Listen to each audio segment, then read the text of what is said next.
Jidabana jiduba Yagota bara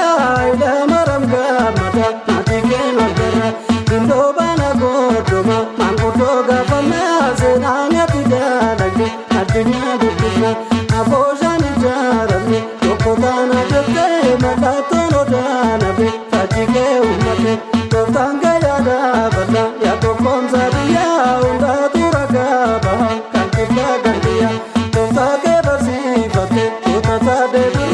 Sabi kondoraramu Osomu tijiru Katsona tiye galte Eronin jifate Tokuma wali gale Iya zafalmate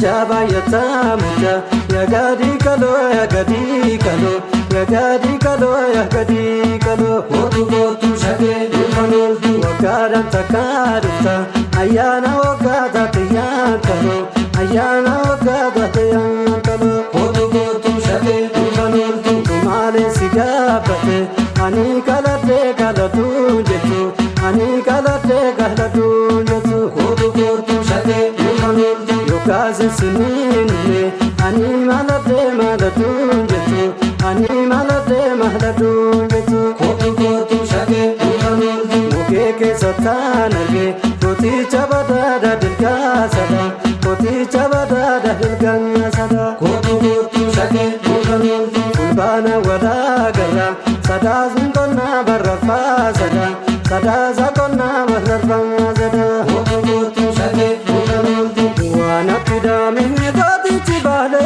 Uzerineni Ikadu dangangadina tilati Lohli kaweri Dugadu meri Hidata behna Sani dugani Kawuma sati Intina jesne Bati kumani Sharifule jiru Sharifule jiru Sharifule jiru Sharifule jiru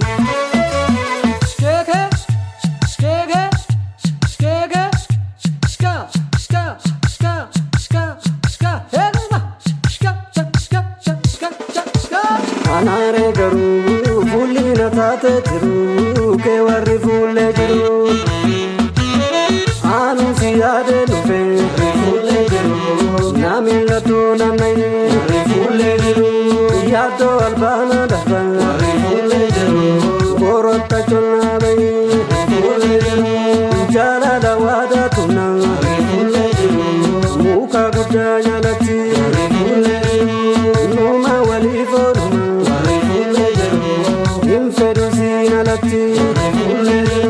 Anare garu fulina tate jiru ke warri fulle jiru